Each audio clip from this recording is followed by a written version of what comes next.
SIR தொடர்பாக நடைபெறும் திமுக அனைத்து கட்சி கூட்டத்திற்கு தவேகாவிற்கு அழைப்பு விடுக்கப்பட்டிருக்கிறது. எஸ்ஐஆர் என்று சொல்லப்படும் வாக்காளர் பட்டியல் சிறப்பு தீவிர திருத்தம் தொடர்பான கூட்டத்திற்கு தவேகாவிற்கு அழைப்பு விடுக்கப்பட்டிருக்கிறது. முக்கிய செய்தியாக நாம் பார்த்து கொண்டிருக்கிறோம். விவரங்களோடு செய்தியாளர் மணிகண்டன் இணைந்திருக்கிறார். மணிகண்டன், வணக்கம். இந்த அழைப்பு எந்த அளவிற்கு முக்கியத்துவம் வாய்ந்ததாக பார்க்கப்படுகிறது? தற்பொழுது இருக்கக்கூடிய அரசியல் சூழல நிலவரம் என்ன?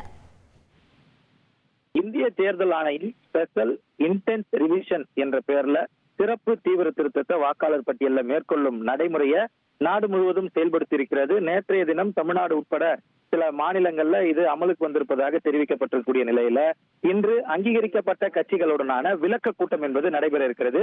இதனைத் தொடர்ந்து மதச்சார்பற்ற முற்போக்கு கூட்டணி கட்சிகள் இணைந்து நவம்பர் 2ஆம் தேதி சென்னை தியாகராய நகர்ல அனைத்து கட்சி கூட்டத்திற்கான அழைப்பை விடுத்திருக்கின்றனர். இந்த நிலையில இது தொடர்பாக பல்வேறு அரசியல் கட்சி தலைவர்களுக்கும் மதச்சார்பற்ற முற்போக்கு கூட்டணியின் சார்பில் திமுகவுடைய தலைமை நிலைய செயலாளர் கூடிய பூச்சி முருகன் இன்று அதற்கான அழைப்புதல்களை வழங்கி வருகிறார். அந்த அளவுல தமிழக வெற்றி கழகத்துடைய தலைமை அலுவலகம் அமைந்திருக்கக்கூடிய பனையூர்ல இருக்கக்கூடிய அலுவலகத்துல கட்சியுடைய பொதுச் செயலாளர் ஆனந்திடம் இதற்கான அழைப்பை வழங்கியிருக்கிறார். இந்த அழைப்பை ஏற்று இந்த கூட்டத்துல கலந்து கொள்ள சம்மதம் தெரிவித்திருப்பதாக அவர் தெரிவித்திருக்கிறார். ஏற்கனவே எஸ்ஐஆர் தொடர்பாக போலியான மாற்றங்கள் செய்வது ஜனநாயகத்திற்கு எதிரானது என தமிழக வெற்றி கழகத்துடைய நிலைப்பாட அந்த கட்சியுடைய கொள்கை பரப்பு பொதுச் செயலாளர் அருண்ராஜ் தெரிவித்திருந்த நிலையில அழைப்பு விடுத்தால் பங்கேற்போம் எனவும் கட்சி தரப்புல தெரிவிக்கப்பட்டிருந்தது. இந்த நிலையில அழைப்பு விடுக்கப்பட்டிருக்கிறது.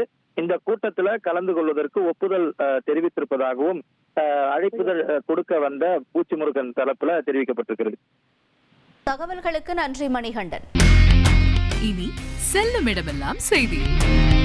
தந்தை டிவியின் வாட்ஸ்அப் சேனலை ஃபாலோ பண்ணினா செல்ல இருக்கும் இடமெல்லாம் செய்தி. இதோ QR கோட் இப்பவே ஸ்கேன் பண்ணுங்க, ஃபாலோ பண்ணுங்க.